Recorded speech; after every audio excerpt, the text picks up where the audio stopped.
there, I'm Kath from Calm Beginnings and I'm here with Jane. Hello. Jane helps me in my restorative yoga classes and I'm going to show you how you can set up restorative yoga Savasana with all the props that you might have at home.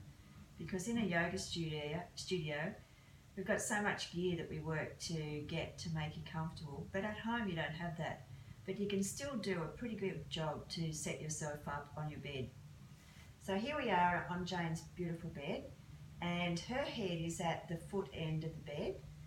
And it's a good idea to do that because it's just a reminder to you that doing Savasana, the pose of relaxation, is very different to going to sleep because your brain waves are different. So Jane's lying with her head at the foot end. And there's a few basic principles for this about the environment. It's really important that it's nice and quiet. So you try and do it at a time at home where no one else is there, preferably, or you can close the door or go to a quiet space. And turn your mobile phone onto silent and do not disturb. And then find a timer and set it for 20 minutes and put the volume down really low on the lowest setting. So Jane's got her phone there. And what I think is nice to do is put the phone somewhere. Jane's going to have her arms out beside her body. So to put it somewhere where you don't have to move your arm too much to find it. I've got mine set up so all I have to do is turn my hand and my thumb just finds the button to turn the alarm off. So the environment needs to be still, quiet, dark, and you need to be warm. So depending where you live and the time of year, the temperature, you might need to have a blanket or you might not. Okay, so Jane's got her phone on silent and a timer set for 20 minutes. And I'll explain why 20 minutes in a bit. So first thing we do is to get the head right. Should I just take my watch off? Oh yeah. The other thing, yeah, good reminder, Jane. Take your watch off because that's symbolic of letting go of time if you wear a watch, okay? And now we're going to get the head right. So Jane, if you can just get your pillow. This is a really nice, soft, squishy pillow. So Jane's just going to squish it up. And basically what we're trying to do is fill that space at the back of the neck, that hollow space. And ideally we try and get the forehead to be a bit higher than the chin. So Jane, if you can just feel the forehead and your chin, and you can just get a sense just by your hands. Can you notice that? Yep. Yeah. So you can do that, you don't need to get anyone to come and have a look. And that feels okay, Jane? Yeah, it feels lovely. Yeah. All right, then the next thing we do is get another 2 pillows and we'll stick these underneath the knees.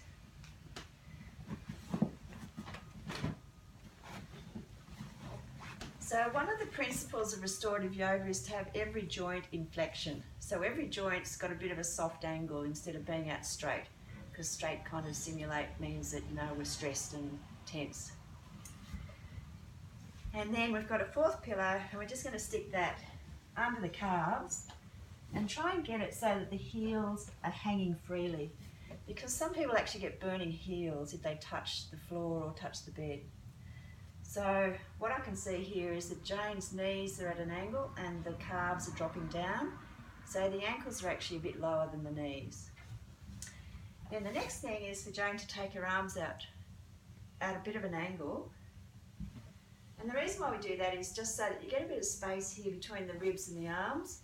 So that means that the lungs can actually expand, the ribs have got space to expand. So Jane, just move your arms in a bit. So right up close to your body, that's really a bit too close, but if you just lift them out a bit, it kind of gives you that sense of expansion. And you could take them up level with your shoulders. How's that feel? Yeah, it's lovely at the shoulder height.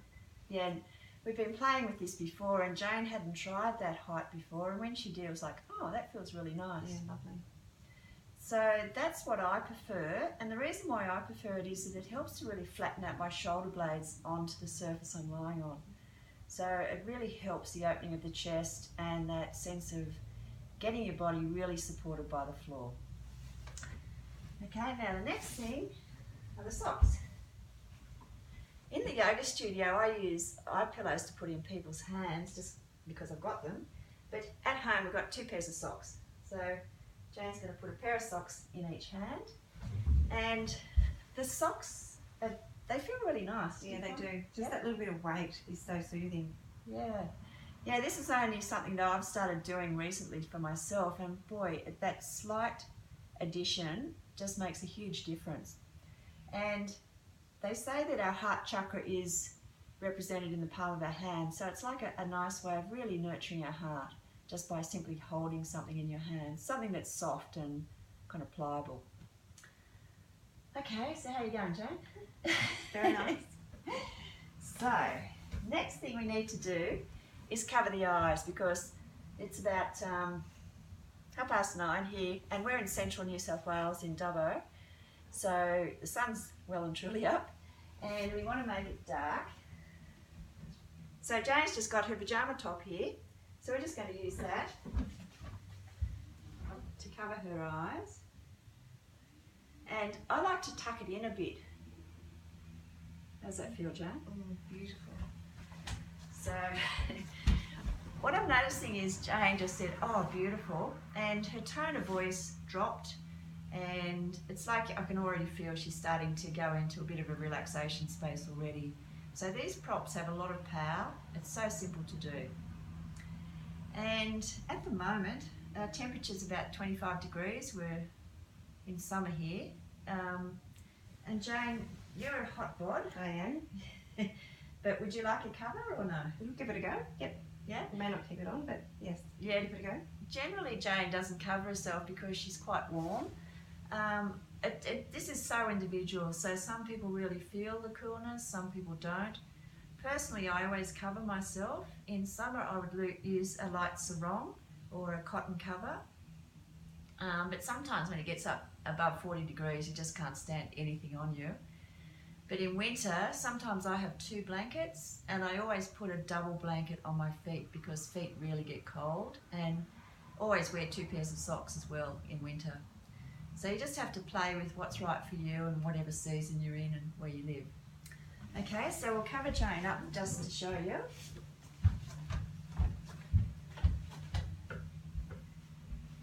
And we've just got a light blanket here. So I think it's always good to start at the feet, and some people will just be comfortable with that kind of cover, just half the body. Some people might want to have right up to the neck covered but not their arms, or some people might like to have their hands out, or if your blanket's big enough you may be able to cover the arms and both hands. So it just depends how wide your blanket is. But what I'd suggest you do is try and make it equidistant, not have one arm half out and one arm not. So that's Jane in Savasana. She's got the phone on silent. It's set for 20 minutes, and the house is quiet. She's in a darkened space and she's warm, but of course she might get too warm. So Jane might need to take this off. Yes, I do. Yes, so she's really overheating. Would you like the rest of it up? Yes, please. Yeah. So again, you really need to be comfortable. And sometimes I've covered myself up too much, and I've just got so hot that it's distressing. So you just got to find that happy medium for you. Now, what else was I going to say?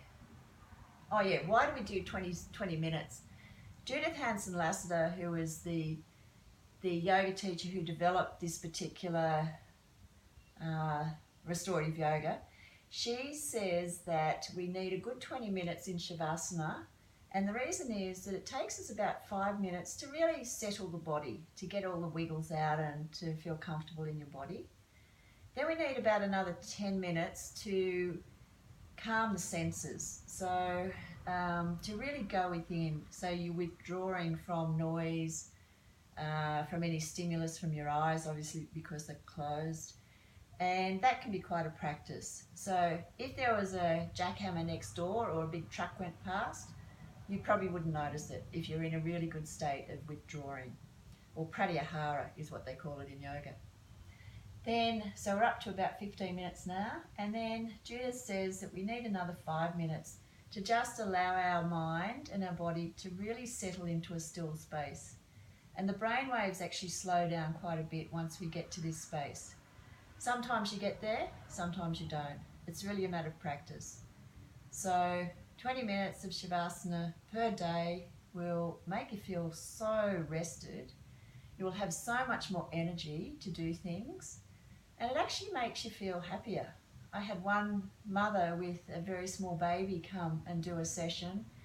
She sent me a message a few days later and just said she couldn't believe how much more she got done because she had to give up all this time. She had to travel about an hour to the class. That session went for 3 hours and another hour home. So she really lost a good part of half a day at least at home. But she said she got home and she felt so good and she just got so much done. So if you want to get more out of your life, do 20 minutes of Shavasana per day, especially at this time of year with Christmas and all the humdrum and rush and family and tensions that tend to build up.